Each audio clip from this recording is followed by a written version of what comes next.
San Manuel Band of Mission Indians hosted the annual Yucca harvest celebration, where tribal members and guests had the opportunity to listen to traditional native music, view a demonstration on how yucca is harvested, receive instruction on how blossoms are processed and cooked, make crafts, and finally, eat delicious food. We've had the yucca harvest now for over 10 years.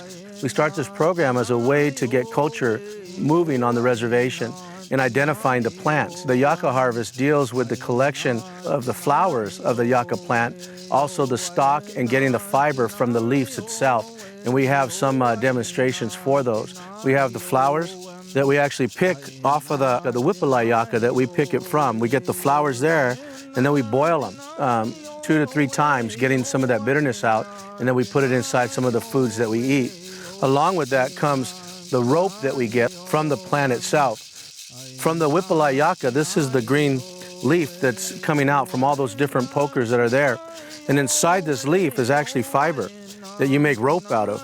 So you can see from this, there's fiber inside of it, and that came from this same leaf. The plant itself, the Whippalai yucca, to our people, Serrano people, it's the most utilitarian plant for us because we get rope, we get food, there's also soap at the root, and then once they dry out, you can make the arrow quivers out of them. Once it's old, the seeds have already germinated, so the seeds are all out of it. You can pick it, and then you start to core out the inside to make sure that you could carry things in it. These are the things that we're going to be talking about today. We do have an array of bird singers that come out with us, friends from Morongo, friends from Palm Springs, Luceños also.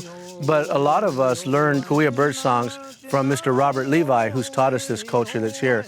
And we'll sing some bighorn sheep songs that were taught to us by Mr. Ernest Siva.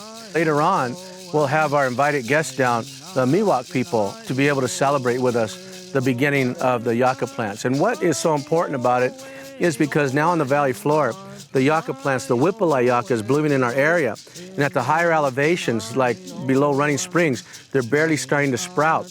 So you can see when spring starts to happen, the villages will be on the valley floor, and they will follow the plant life up into the mountaintop, into those ranges. Yesterday, we went out and collected the blossoms from the yucca plant, and we were up on ladders picking the plants from it, not cutting the stalk down. Because if we cut the stalk down, then you stop the whole germination process of the seeds being able to replant themselves.